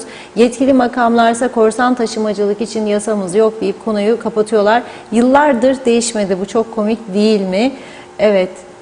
Umut Tener Akbulut, kaçtı galiba yorumunuz, arada olabilir. Tekrar gönderirseniz okurum. Yılmaz Nasipoğlu, geçmiş zamanları hatırlayın Reşat Bey. Enerjiden sorumlu bir bakanımız herkesin jeneratör almasını önermişti. Demek ki adam o zamandan bugünleri görmüş. Evet, Aydın Burunkaya, sivil araçlar gasp ediliyor demiş. Taksicinin hakkını dile getirirseniz seviniriz diyor o da. Bu düzen bir kere de haklının yanında dursun. Cengiz Boyacı, elektrikte çözüm kurumu Aksa'ya devretmektir. Doğan Falyalı, adaya gelenlerden toprak bastı parası alınsın. Ülkenin havasından yararlanan herkesten oksijen soluma vergisi de alınabilir. Daha vergi alınacak nice işler var dedi. İnci Soyer, elektrik sorunu bizleri bu soğukta çok üzüyor. Hemen her gece bu korkuyla yaşamaktan usandık, bıktık. Eşit egemen geçinen devletin ivedilikle bir çare bulması gerekir. Yoksa dükkanı kapatıp gitsinler. Güzin Atik, gece elektrik kesildiğinde evlerde daha çok sorunlar oluyor. Herkes işinde gücünde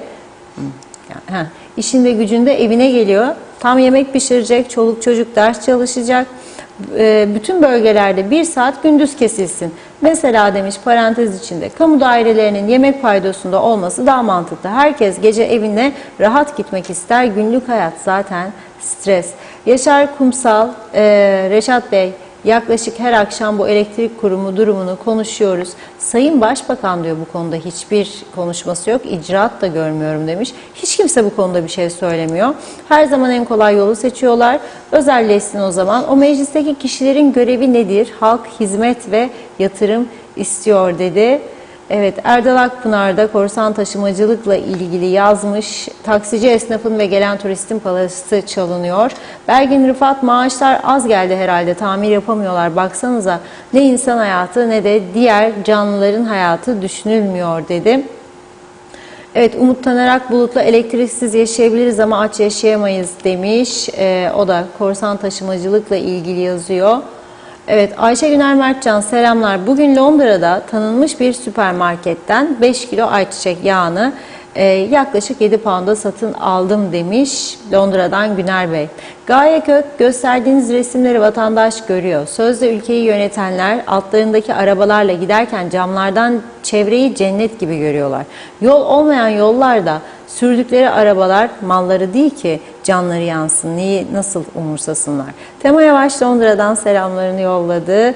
Zehra Meral Panter diyor ki Reşat Bey, aldığım emekli maaşım ancak ilaç parasına ve faturalara ancak yetiyor hale geldi. Bir de yoksulluk ve engelli maaşı alanları ölüme terk edildi. Zehra Sencer Karpaz'dan sevgilerimle demiş, süpersiniz.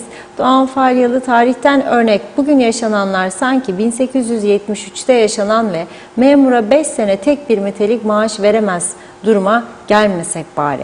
Mehmet Uluçaylı bir bakan açıklama yaptı. Ada kartla toplu taşımada çağ atlayacakmışım. Acaba hangi ülkeden bahsediyor? Tolgay Kurtoğlu da hayırlı akşamlar diledi.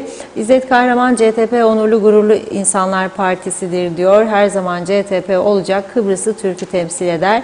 Hasar Yalınca Kıbrıs'ın güneyindeki elektrik kurumunun statüsü nedir diye sormuş. Eğer kuzeydeki kurumun statüsüyle aynıysa orada neden işler düzgün görünüyor? Eğer öyleyse özelleştirmede çare olmayacak. Ali Dereseven elektrik santraline şu an filtre takılması imkansızdır diyorsunuz. Bana göre değil. Dünyada tek bir ölüme çare yok. Bunun da çaresi var. Bu kez ek mesailerin, örtülü ödeneklerin ve araçların kaldırılmasından bahsetmeyeceğim. Tüm memur ve emeklilerden yalnızca ayda 10 lira kesilse kısa zamanda bu filtre takılır. Buna hangi memur veya emekli itiraz edecek? Edenlere de şaşarım. Yaşar Aracı sosyal medyadan herkes ben dahil yazılar yazar, bağırırlar ama sokağa çıkıp da hiç kimsenin sesini duyaralım diye bir çabası yok. Belgin Rıfat da diyor ki tek dertleri maaşları ödemek ve akaryakıt almak. Aynı şekilde maliyenin tek derdi maaş ödemek. Sıfır yatırım, ne tamir, ne yol yapımı, ne hizmet, iyileştirme yok. Böyle devam ederse yakında Kıbrıs halkı gidip güneye yerleşecek, başka çare yok. Rum'un kapısında işleyecek, gidip evini isteyecek ya da gösterdiği herhangi bir yere yerleşecek. Ben bekliyorum ya demiş. Ya bu ay ya gelecek ay diyor. Maaşlar ödenmeyecek, o zaman neler olacak? Zehra Sencer, belediyeler battı, gerçekler. Manisa Belediyesi'nden emekli oldum. 3 yıl oldu kardeşim, henüz parasını alamadı. Mehmet Uluçaylı KOP ürünleri reklamlara halkın kuruluşu diye söylüyor. Halkın malı olan bir kurum kendi halkına böyle kötü yapar mı demiş, sorarım size. İsmet Ezel, özelleşme cız. Zehra Sencer, iyi ki varsınız, gerçekleri sizlerden öğreniyorsunuz demiş. Çok şık ve seviliyorsunuz da diyor. Çok teşekkür ediyoruz. Mehmet Köse, 3 kasa süt getiriyorlar. 3 kişi ve tırla. Bu 3 kişinin maaşı, tırın mazot parası, tabii ki süt 15,5 lira olur. Özel olsa bir kişi ve bir van araçla yaparlar bu işi. Devletin hangi işinde hayır var? Daireler adam dolu, iş yapan adam yok dedi. Kemal Kaleci, evet Reşat Bey söylediniz diyor. Şimdi sizi dinlerken Mutluyaka'da elektrikler kesildi. Aydın Özaydınlık, yılların sorumsuzluğu nedeniyle bu hale gelmiş elektriği kavgalı dövüşlü konuşuruz şimdi ama 3-4 sene sonra sobalarımızla mı sabırlarımız da olabilir. Hareket etmek için bayram yerindeki çarpışan arabalar gibi herkes birbirine vura vura kendisine yol açmaya çalışacak. Hadi şimdi sıkıştığımızda Rum bize elektrik verir ama yol vermeyecek. Allah hepimizin yardımcısı olsun demiş. Son bir mesaj okuyayım, devam edeyim. Bülent Mehmet Küçük, ülkemizde olmayan bazı konular şunlardır dedi. Sıraladı: bilgi, kültür, zeka, akıl, dürüstlük, adalet, doğruluk, edep, görgü, ekonomik gelişme, siyasi anlaşma, son olarak da saygı ve sevgiler diyor. Evet, devam edeceğim mesajlara, yine bir ara verelim. Buyurun Reşat Bey. Evet, elektrik konusunu konuşacağız daha çok. Dediğim gibi durmayacak ama yani bazı izleyicilerimiz diyor neden zordur filtre takılması. Ben zor demiyorum. Şu anda imkansızdır diyorum. Çünkü ona ayıracak kadar bir bütçe yok. Bütçeyledir her şey. Bütçede öyle bir kaynak yok.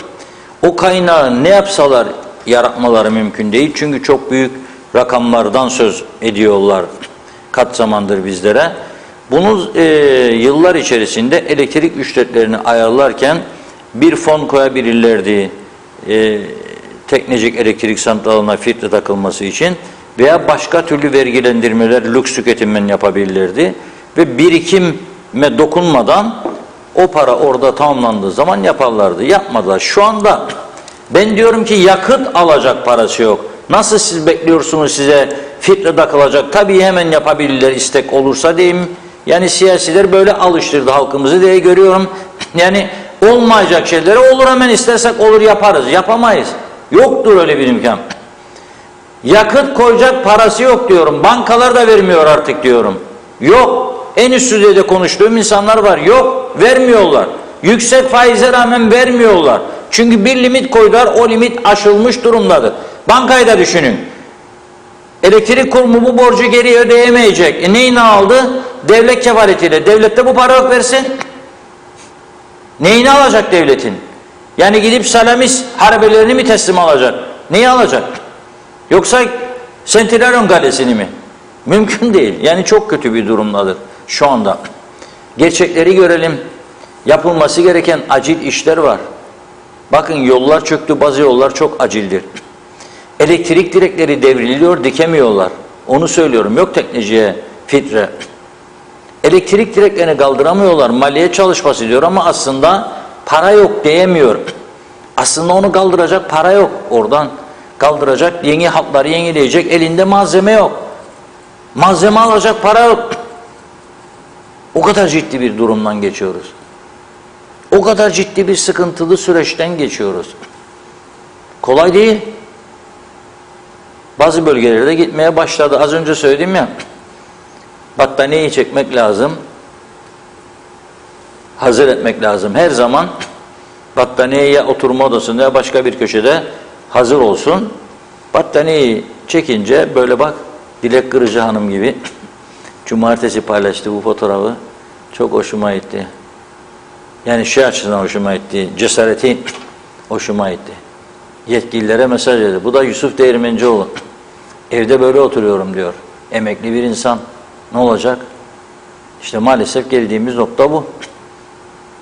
Ama bütün toplum payımız var bundan. Bakıyorum mesajlarda taksiciler, onlar da eylem yaptı. Biliyorum. Arkadaşlarımız gitti de eylemlerini görüntüledi de haber bültenlerimizde verdik de. Bazı arkadaşlar sitem ediyor, etmesinler. İsim şu açıdan vermiyoruz. Yani biz o yerin, o adını verdiğiniz yerin bu işi yaptığını gidip tespit etmedik. Herhangi bir makamdan resmi bir görüş almadık. Nasıl söyleyelim? Yani burada siz olun, söyleyin bakalım. Siz biliyorsunuz, söylüyorsunuz ama ben bilmiyorum. Ve bu yayınların da Yayın Yüksek Kurulu tarafından denetimden geçirildiğini unutmayalım. Yani verirsiniz, sonra şirket gelir sizi dava eder. Benim ilgim yoktur der. Ama korsan taksiciliğe karşı önlem almalı mı devlet? Evet, almalıdır. Bu konuda sizi destekliyorum ben sonuna kadar. Almalıdır. Yani para ödeyen, gelirini, ailesinin geçimini buna bağlayan insanların elindeki ekmeği almak doğru değil.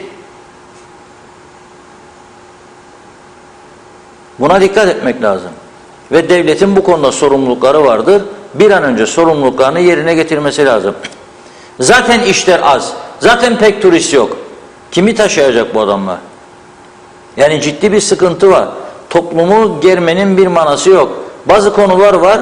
Basit önlemlerle insanları yatıştırmak, sorunlarına çözüm getirmek mümkündür. Bunu yapsınlar. Yapmaları da lazım. Yapmaları da lazım. Ve bir de dikkat etmeleri lazım. Devamlı verdiler izinlerini, verdiler kiralık araç izinlerini, araç plakaları değişti, acayip renklere girdi. Şimdi bahsediyorum, bir haftadır burada film kaplama, özellikle o Afrika ülkelerinden gelenler, ezici bir çoğunluğu, ön camlarda kapatmaya başlarlar, yan camları. Onda bile duyuyorum bazıları, ne var kapattıysa, çünkü arada birkaç tane yerli var ya, yapan biri var ya, ya çocuğu ya arkadaşı ya kardeşi ya şu. Şimdi o bir kişi, 3 kişiyi, 10 kişiyi, 100 kişiyi, 50 kişiyi savunacak diye korkunç bir olayı bana savunanlar var. Yani biz ne istiyoruz acaba? Herkesi mutlu edecek bir düzen mi kurmamız lazım? Mümkün değil. Herkesi mutlu edecek bir düzen kuramayız. Genel kurallar vardır. Ona göre gitmeliyiz. Biraz sonra İngiltere'deki son önlem, ama bana ne İngiltere'de diyebilirsiniz, o ayrı. Ben demem. Çünkü bir İngiliz kültüründen gelmedir burası. Ben demem. Ve bu Avrupa'yı isteyen bir toplumun ferdiyim. Ben demem. Doktor Teoman Sırrı Bey var. Teşekkür ediyorum size. Az önce gönderdiğim araba kullanırken cep telefonu meselesi. Biraz sonra gönderdiğini okuyacağım size buradan. Ama diyorum ki çok gerilmeyelim. Teller gerildi, gördüğünüz gibi kopuyor. Rüzgar, fırtına, kar, yağmur. Bir tarafta da yağışların az olduğu bölgelerde o yağışlardan sonraki fırtına, soğuk hava, buzlanma ekinleri mahvetti diyor Mesera'dakiler gene. Tam filizlenecek gitti ekinler diyorlar. Bir de onun getirecekleri var. Bakalım önümüzdeki aylarda ekinler gene olmasa kuraklık parasını kim nereden bulup verecek? Çok ciddi bir durum. Gerçekten inanılmaz bir durum var ortada. Ama ben diyorum çok önemli bir iki konumuz daha var önümüzde. Bu bir iki konuyu şimdi konuşacağız. Ama böyle biraz dinlenelim. Hele elektrikleri yeni kesilenler için mum ışığında bu şarkıyı dinlemek çok güzel olacak. Beğeneceğinizi umuyorum.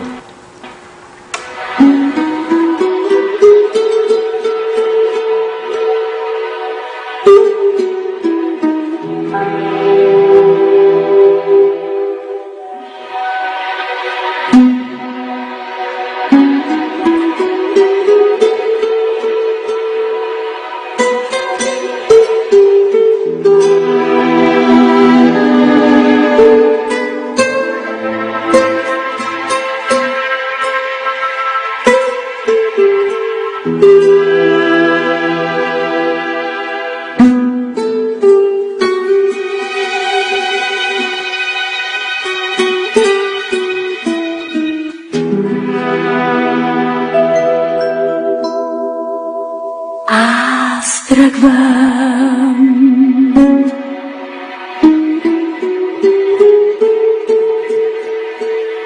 от жестока скръп разкъсвана в нощта.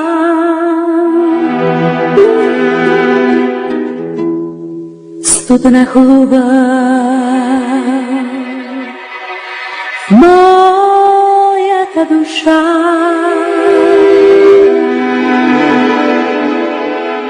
Няма ли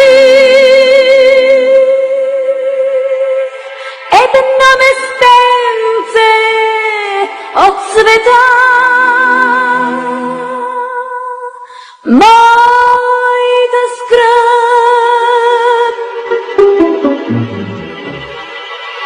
да заглуша?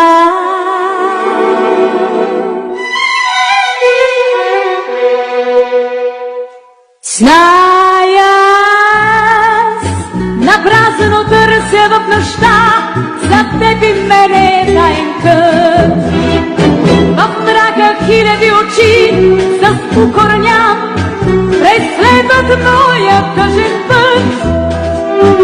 И сякаш този свят крещи: грях е любовта, грях е любовта. Зато и като грешница от мен бяга радостта. Но аз вървя към теб и заключвам пак в моето сърце и любов, и скръп. Сърце, сърце, ти за всичко си едно. Радост и скръп ти делиш се с нас в лош и хубав час. Сърце, сърце, ти за всичко си едно. Радост и скръп ти делиш се с нас в лош и хубав час.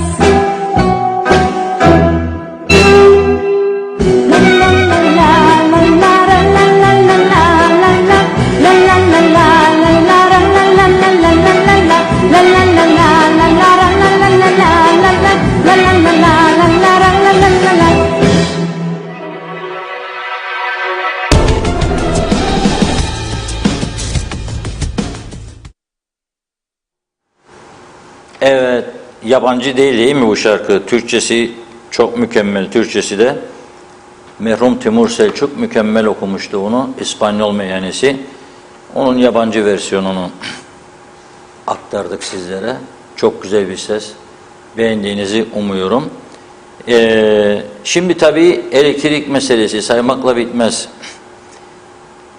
Bu elektriklerin neden olduğu birçok mesele var.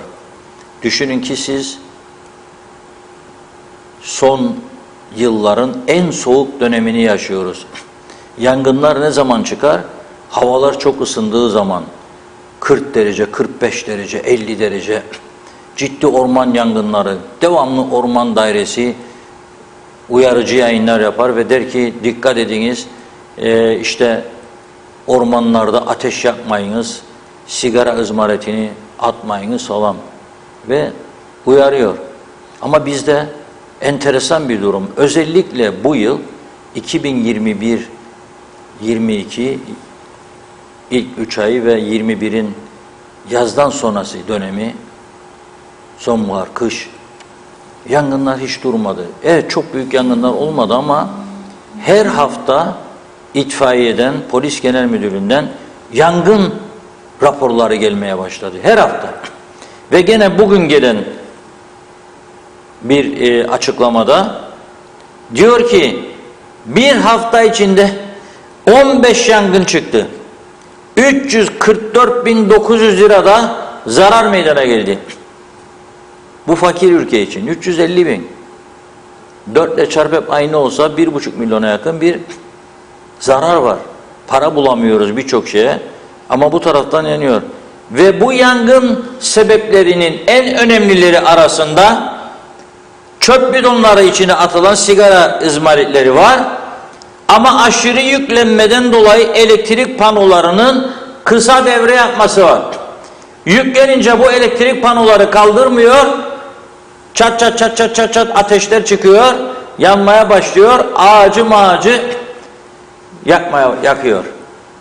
Yani bu elektrik öyle kolay bir iş değil. Bundan sonrası hiç kolay olmayacak. Yıllarca gerekli yatırımlar yapılmadı. Sadece maaşları ödeyebileyim, yakıtı koyayım, vereyim elektriği, tamamdır dediler. Tamamdır. İşte sonuç da budur ama. Teknolojiyi yenilemediniz, güneş enerjisini düşünmediniz. Özelleştirme asla katla, mahvoluruz. Peşkeş peşkeş. Tamam, ne istiyorsun? Ey Kıbrıs Türk'ü ne istiyorsun yahu sen? Dedi UPP, CTP özelleşmeydi. TDP özelleşme dedi. UMP o da özelleşme dedi. Sağcı solcu yok bu işte. Hepsi futbolcu. Hepsinin hedefi oy meselesi. Oy. Nasıl alırım? Onu gücendirme, bunu gücendirme. Öyle böyle taktik maktik falan. Sen soldan vur, ben sağdan vurayım.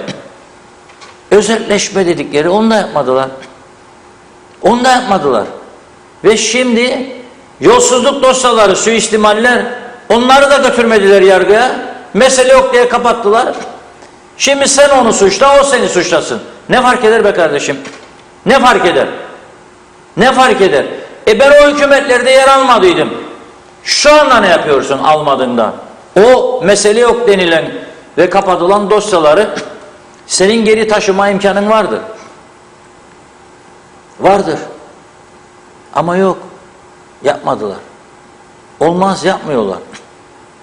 Bir şeyler bastırıyor yapmayın diye. Yapmıyorlar.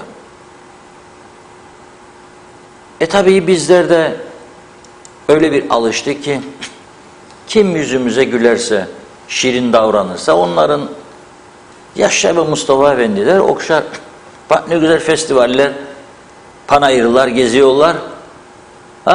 Nasılsın Mustafa Efendiler? Elini salladığında elimi tuttu başbakan der ya Cumhurbaşkanı. Ya bakan bir daha hadi gel bir de selfie çekelim der. Bir de selfie çekerler. Çamlıbel'den sevgilerle. Sayın Bakanımızla buluştuk. Güzel bir gün. Tamam o zaman elektrikten şikayet etmeyeceksin 2 saat sonra kesildiğinde. Ya sarılacaksın koca karının koynuna, ısınacaksın. Veyahut da kocamanın koynuna. Ya çekeceksin battaniye ısınacaksın. Başka çaresi yok. Böyle bir düzen yarattık. Şimdi kişiye göre de yasa istiyoruz. Uygulama. Trafikte hem şikayetçi hem de onu yazma. Ödeyemez, zavallı, parası yok. Ha onu yazmayayım, ötekinin parası var de onu mu yazayım? Yani o suç değil, bu suç mu oluyor? Böyle bir düzen istedik, böyle bir düzen yarattık. Ne güzel. Ne güzel. Herkes memur olmak istiyor, kamu görevlisi. Bakın 2 haftadır dağıtıcı bulamıyoruz biz. Motosiklete binecek, alacak Diyalog gazetesini. 300 kapı dağıtacak, en fazla 4 saatini alacak. 10.000 TL'nin altına da düşmeyecek. Motosiklet bizden, yakıt bizden. Yok. Geçen gün bir kişi geldi, yabancı uyruklu. Bir gün, ikinci gün yo demiş. Yapamam ben bu işi. Ne istem? Gir bir markete, rafları temizlerim, yaparım. 1000 lira aşağılayım, 2000 lira ama soğuk yok, yağmur yok, markette klima var. Ne bir fabrika. Onları da alıştırdık.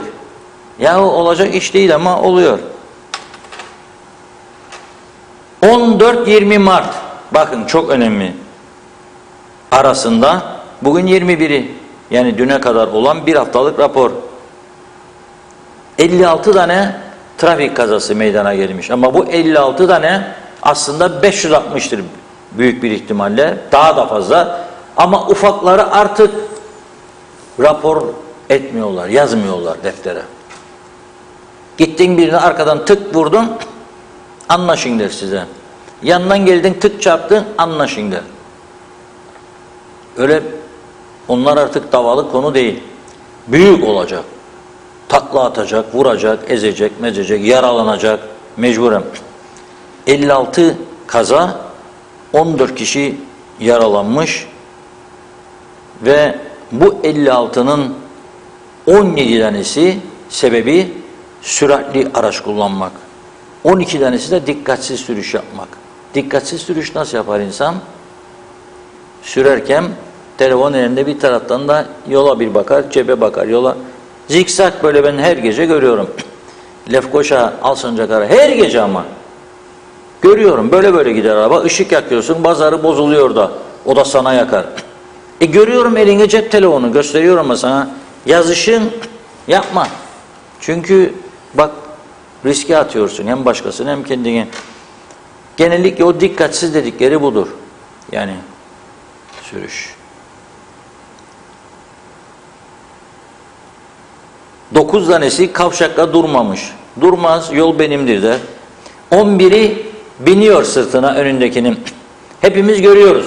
Trafik ışıklarına yaklaştığımızda dikkat edin. O 3 ayak mesafesi var mı? Araçlar arasında yok. Kim kontrol ediyor bunu? Kimse. Cezası var mı? Normalde var. Ama yok. Var ama yok. Yani kuralsızlıkları kural yaptığımız için, bunları görmesi gereken yerlerde görmediği için bu noktalara geldi. Şimdi ama daha önemlisine geçiyorum. Daha önemlisine.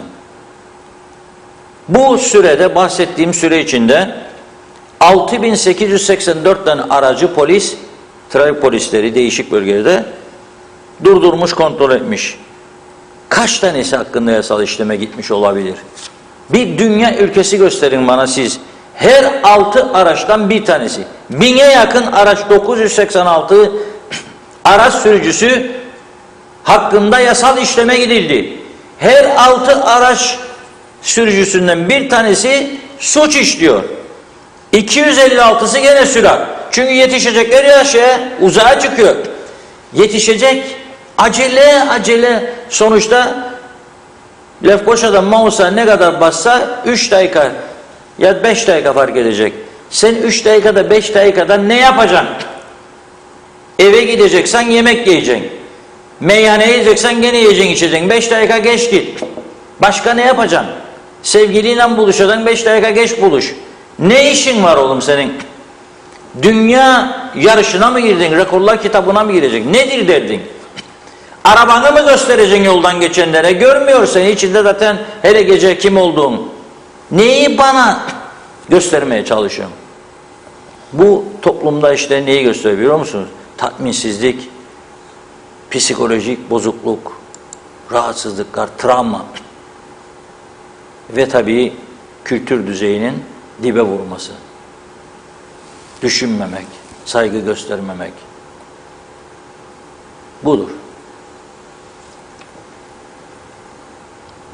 5 tanesi tehlikeli sürmüş. 28 tanesi dikkatsiz. 99 tanesinin ruhsatı yok. Şimdi bunun niçin okuyorum size? Bir şeyleri anlatmak için. Ehliyetsiz 13. Alkol tesiri altında aşırı alkol 22. Seyir halindeyken cep telefonuyla konuşanlar 129. Kemer takmayanlar 57. Trafik işaretlerine uymayanlar 118. Şimdi adam, arkadaş, ruhsatsız 100 kişi, bu kaç kişide? Kontrol ettiği 6000 kişide. Cep telefonuyla konuşmak 129. Şimdi sen para arıyorsun, para yok diyorsun. Akaryakıt almaya da para yok. Ama öte taraftan ruhsatsız arabalar koşturuyor yollarda. Öyle değil mi? Ruhsatsız arabalar koşturuyor yollarda. Ve biz burada devletin gelir eksikliklerini konuşuyoruz. Şimdi Doktor Teoman Sırrı gönderdi.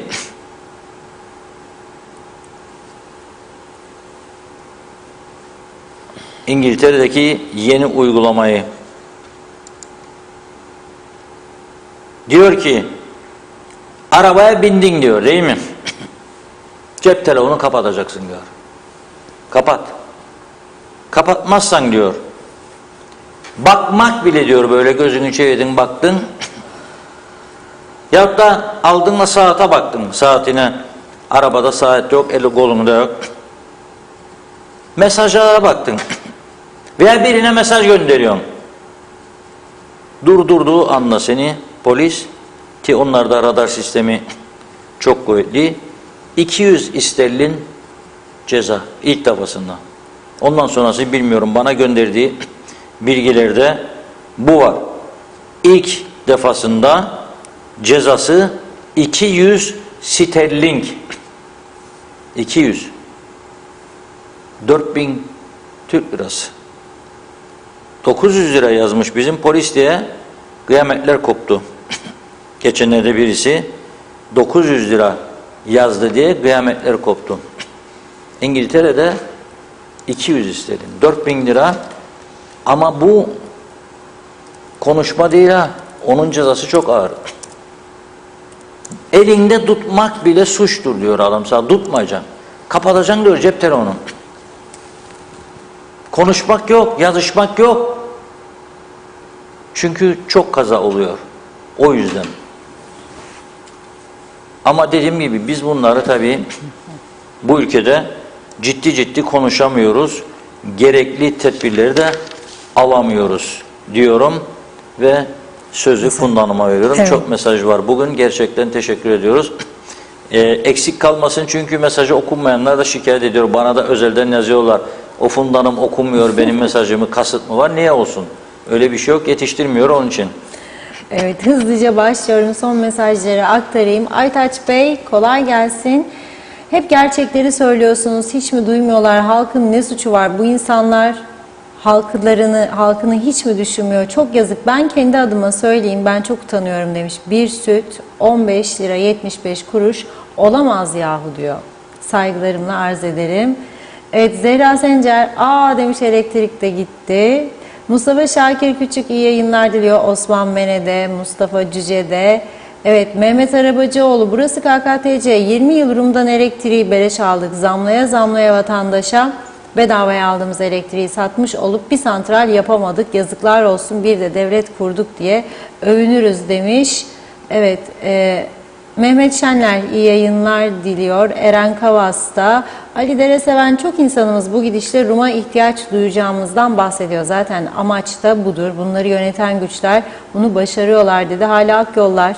İyi yayınlar, koltuk kavgasını bıraksınlar, halkla ilgilensinler demiş.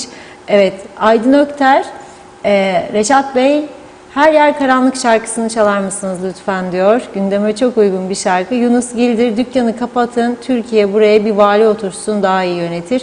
Cengiz Boyacı, elektriksiz kalınacağına özelleştirilmesi gerekir. Ayrıca tüm kurum yöneticileri ve geçmiş siyasiler yargılanmalı, sorumlular cezalandırılmalı.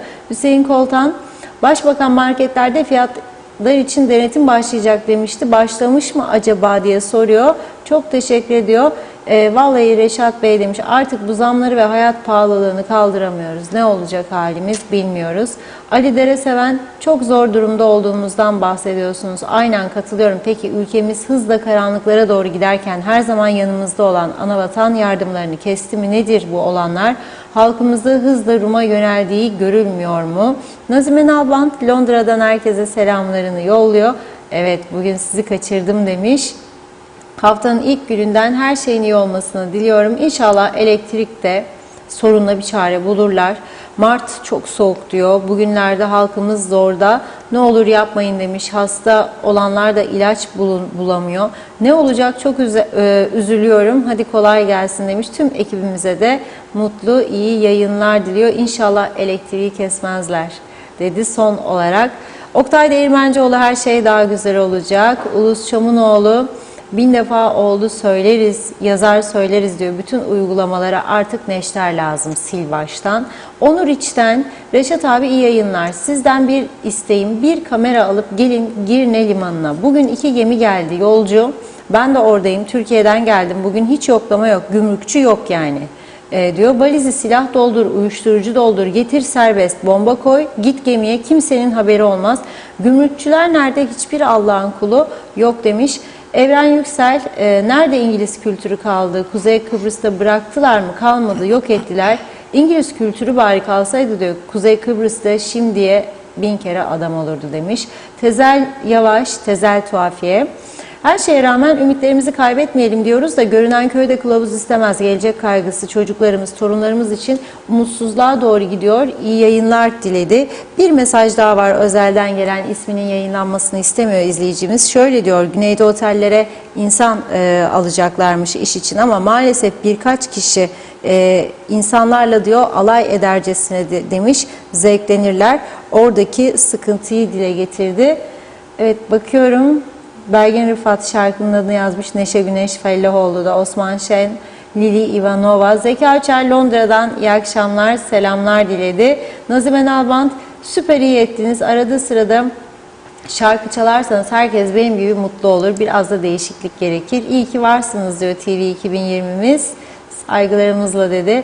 Ömer Bozkara Vezirler, işe talip olmuş, ben yaparım diyor. Motor ehliyetim de var. Ayşe Ahmet, iyi yayınlar diliyor. Nazime Nalbant, herkes alıştı, rahat işi yapsın, ihtiyacı olsa bakalım yapar mı? 69 yıllarında çok ihtiyacımız varken Londra'da 2 sterline haftada çalışırdık. Eşim de 7 sterline çalışırdı diyor çünkü ihtiyacımız vardı. Hüseyin Kani, Reşat Bey, ben İngiltere'den 2-3 gün evvel geldim. Bugün Gönyeli'de gelirim. Önüme motorla atıldı. Dikkat etmiyorlar. Az daha kaza oluyordu. Kurtulduk demiş. Belgin Rıfat, yarın buluşmak üzere diyor. Haberlerde buluşmak üzere demiş. Yanlış okumayayım. Evet, Cemre Akar'ın mesajı var. Louis Berry Yenikent Bebek ve Çocuk Mağazası'ndan çok sevgiler. Tüm ekip büyük sezon indirimi için bir aradayız. Sizleri izliyoruz. Sevgiler dedi. Hüseyin Kani, tam sizi dinliyordum. Elektrik kesintisi oldu. Evet, zannediyorum mesajları tamamladım. Çok çok teşekkür ediyoruz. Evet Reşat Bey, eklemek istediğiniz. Evet, yeni fotoğraflar geliyor vatandaşlardan. Kimisi elektrik kesildikten sonraki hali, kimisi kesilmeye hazırlık yapıyor. Her şeyini hazırlamış evde. Nasıl savaşa giderken silahı, mermisini hazırlıyor. Bekliyor komutan emir versin. Hücum dediği anda gitsin. Öyle oluyor. Şimdi bu tayin terfiler programının sonuna kaldı ama önemli bir konuda siyasilere bir uyarı yapmak ihtiyacındayız. Şimdi 8 ayda bir, 10 ayda bir, 12 ayda bir hükümetler değişiyor. Sizler de bunun sıkıntısını yaşıyorsunuz. Yani tam bakanlık koltuğuna alışmışken alıyorlar sizi, kaldırıyorlar. Bakın, bir haftalık bakanı aldılar veya istifa etti. veya istifa etmesini rica ettiler. Bugün de o istifa eden arkadaşımız bir laf söylemiş bir yerde. Şimdi ona karşı mermiler atılıyor. Demiş ki Oğuzhan Hasipoğlu, bilmiyorum, miş diyorum. Çünkü çok paylaşılıyor. Bir siteye başbakanın milletvekili olmayan meclis dışından birini ben olsam bakan yapmazdım demiş. Yani ben başbakan olsaydım milletvekilleri var iken o kadar da hazırlanırlar, çalışırlar, seçim kazansınlar. Dışarıdan birini bakan yapmazdım demiş. Yani bizim yıllardır savunduklarımızı, söylediklerimizi böyle kültürlü hukukçu arkadaşlar bile demek ki önemsemiyorlar. Yani siyasetin içinde olanlar açısından söylüyorum. Halbuki tam tersi, meclis dışından atanmadığı sürece bu ülke işte böyle kaoslarla çalkalanacak ve bakan olanlar da, milletvekili seçilenler, bakan olduğu zaman partisine bağlılıktan söyleyecek, parmaklar yukarı kalkacak, inecek. Milletvekili bakan olmadığı zaman birkaç gün protesto edecek, tehdit edecek, oylamaya katılmayacak, sonra gene gidecek, sonra gene gelecek. Böyle bir durum yaşamaya devam edeceğiz. Ve bu siyaset anlayışıyla üst kademe yöneticileri atanacak, edecek. Bugün Girne Akçiçek Hastanesi ile ilgili bir bilgi aldım. Baş doktorun eline herhangi bir yazı gitmemiş, herhangi bir uyarı yok. Sizi görevden alıyoruz, sizin yerinize falanı atıyoruz diye. Adam gidiyor hastaneye, diyor orada çalışanlar, haberiniz var mı? Bir milletvekilinin eşi hastaneye baş doktor atandı. Şimdi tamam be kardeşim de, o adamın oradaki prestiji, şerefi, haysiyeti, neticede bir doktor, önemli bir kimlik sahibi. Böyle olmaması lazım. Yani bunlara dikkat edilmesi gerekir ama maalesef edilmiyor. Yani ben yaparım olur, ben şu an bende görev var, yetki var, atarım da alırım da veririm da satarım da. Olmaz. 3 ay 5 ay sonra nasıl olacak? Başka türlü düşünmeye başlayacağız. Öyle değil mi? Yani bunların olmaması gerektiği inancındayım ve bugünü bu kadarla noktalıyorum. Çok teşekkür ediyoruz bizleri izlediğiniz için. Yarın inşallah yeniden bir arada olmak umuduyla. Biz de size teşekkür ederek programı sonlandırıyoruz. Yeniden görüşünceye dek hoşça kalın.